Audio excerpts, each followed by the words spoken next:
Market का सवाल है, ये market actually it's known as a caravan market. ये कारवान बाज़ार के हिसाब से जाना जाता था, क्योंकि अगर आप करगिल के हिस्ट्री को देखें, historically the area is known as Purik. और पुरिक एक ट्यूबुलर वैलीज़ को अगर आप करगिल को देखें, करगिल को आप ऐसा लगेगा कि जैसे ये एक बिल्कुल ट्यूब है। तो उसके साथ साथ इसका और एक ये कहा जाता है कि इट्स नोन एज गारखील, कि गार मैंने कहाँ और खील मैंने स्टे की कहाँ आप स्टे करें। अगर आप करगिल के लोकेशन को देखें, it's equi distance from all the directions. जैसे आप श्रीनगर से तशरीफ़ लाते हैं, ये तकरीबन 230 किलोमीटर पर पड़ता है। आप यहाँ से लेह चले जाएँ, लेह तकरीबन 215 किलोमीटर पर पड़ता है। ज़ांस्कार यहाँ से तकरीबन 230 किलोमीटर पर पड़ता है। और जो अस्करदू यानी बल्तिस्तान की तरफ आप चले जाएँ, ये तकरीबन 220 किलोमीटर पर पड़ता है। तो करगिल जो है ये बिल्कुल आपका equi distance main central place है। और इसीलिए 1947 तक ये जो एरिया था, ये ट्रेडिशनल जो ट्रेड रूट्स थे ऑन द सिल्क रूट, यानी जैसे शाहराह अब्रेशम आप कहते हैं, ये एक बहुत ही इम्पोर्टेंट डिपोर्ट था करगिल का। क्योंकि यहाँ से भी जितने भी सेंट्रल एशियन कारवान्स जो ताजिकिस्तान से, उज़्बेकिस्तान से, काशगर से, चाइनीज़ तुर्किस्तान से, बल्तिस्तान से, इवन कश्मीर से और होशियारपुर से जो कारवान्स आते थे, जो ट्रेडर्स आते थे, वो यहाँ रुक के अपने मर्केंडाइज़ का जो सामान वो लोग यहाँ लाते थे, उस सामान का वो लोग आदान प्रदान करते थे।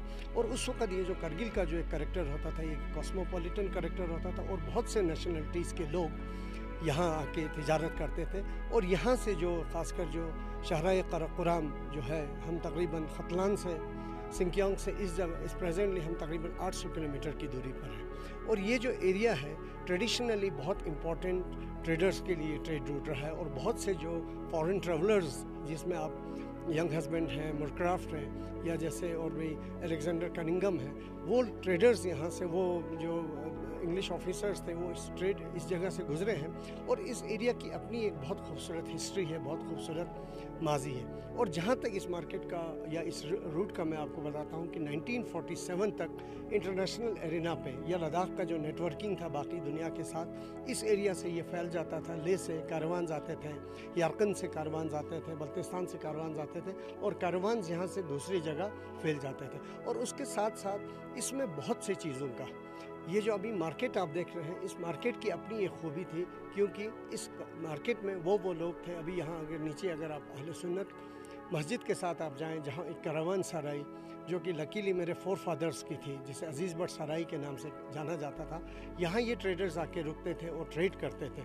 और उस सराई का भी जो एक आप उसका जो आर्किटेक्चरल पॉइंट ऑफ व्यू से आप देखें, that's a unique architectural point, जिसमें नीचे घोड़े रहा करते थे, ऊपर कैरवान्स के मर्केंडाइज वगैरह रहते थे, और उसके ऊपर जो थे कैरवान्स रहते थे।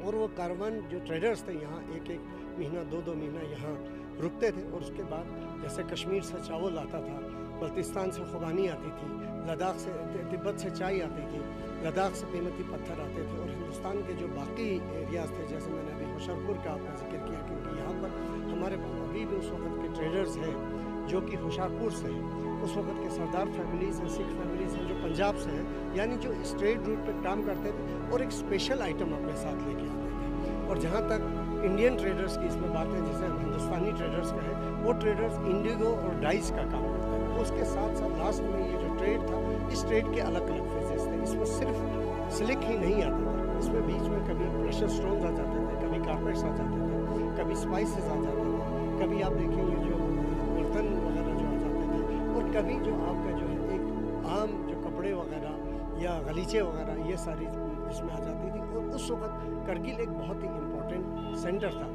क्योंकि इस ट्रेड में जहाँ तक करगिल का इंटरेस्ट था, इसमें ये ग्रेट गेम अगर आपने हिस्ट्री में सुना होगा कि जिसमें it was to gain the monopoly of the trade by the Britishers as well as the Russians as well as the German, जो सुपर 3 पावर्स थे। उन पावर का भी 18 सेंचुरी में इसका उनका बहुत बड़ा इन्वॉल्वमेंट रहा, क्योंकि that was to gain the monopoly of the trade in India. और लास्ट में इसमें आप जब लेटर 18 सेंचुरी में आप जाते हैं, तो होशियारपुर का जो इलाका है, होशियारपुर के साथ साथ आपका रामपुर का जो इलाका है, रामपुर के इलाके से जो वूल वगैरह, खासकर जो पश्चिम और खासकर कश्मीर के जो ट्रेडर्स इसमें इन्वॉल्व थे, वो लोग पश्चिम के लिए थे। अभी भी आप कश्मीरी ट्रेडर्स जो हैं, कुछ फैमिलीज जो अभी जिनमें तिब्बत बकाल की फैमिली है, शाहदाद की फैमिली है, अभी तिब्बत बकाल की फैमिली, लेकिन already they had trade change the trade. और इसके साथ ये जो मार्केट को आप देखते हैं, इसका वो जो एसेंस है, जो ट्रेड का वो टेस्ट था उस वक़्त का भी, जो बुज़ुर्ग लोग, जब हम बुज़ुर्गों से सुनते थे कि कारवान किस तरह आता था, क्या क्या चीज़ें वो लेके आते थे। लेकिन आज ठीक है, आज थोड़ा टाइम चेंज हुआ, आज थोड़ा इंसान का स्टैंडर्ड चेंज हुआ, आज थोड़ा इंसान का टेस्ट चेंज हुआ। तो एक तरीके से ये जो मार्केट है वही एसेंस दे रहा है जो 47 से पहले दे रहा है। अगर आप मार्केट को स्टार्ट से ही आप शुरू करें, वहाँ भी आज दुकानों में आपको हिमालयन साल्ट, चाय वगैरह, मक्खन वगैरह, कीमती जो पत्थर हैं, बर्तन वगैरह, वो ऐसे ही उसी में मिलेगा। लेकिन जो ट्रेडर्स थे, जो लोग थे, वो चेंज हो गए। तो उसके साथ साथ ये जो इस ट्रेड में हम सुनते थे कि कपड़े वगैरह, ख़ासकर जो रेशमी कपड़े आते थे या जो कॉटन आता था ढाका से, ढाका मलमल वगैरह, या जो हिंदुस्तान में जो कॉटन बनता था बॉम्बे वगैरह से, वो अभी भी इन मार्केट्स में आपको अवेलेबल है। और अगर आप थोड़ा आगे आप चले जाते हैं, वहाँ जो हम प्रेशर स्टोन्स की बात करते हैं, हम चाइनीज़ स्लिक की बात करते हैं, वहाँ आपको भी चाइनीज़ ब्रोकेट, चाइनीज़ स्लिक और इसका नाम क्या है, ये प्रेशर स्टोन्स अभी भी आपको उन दुकानों में मिलेंगे। सिर्फ एसेंस बाकी है। अब सिर्फ यही सितम ज़रफ़ी है कि एरिया ने अपना जो इम्पोर्टेंस है वो खो दिया।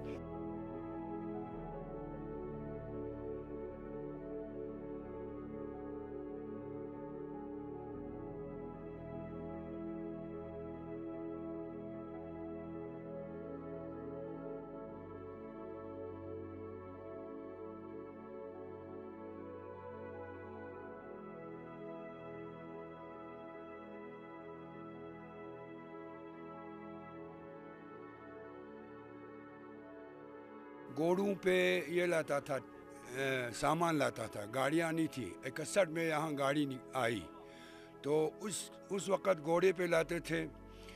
किसी ने 5 घोड़ा, किसी ने 10 घोड़ा, सामान वहाँ से कंगन से घोड़े पे लाते थे। यहाँ से लाकर उस पर नफ़ा कमा के बहुत अच्छी तरह घर बार बचाते थे।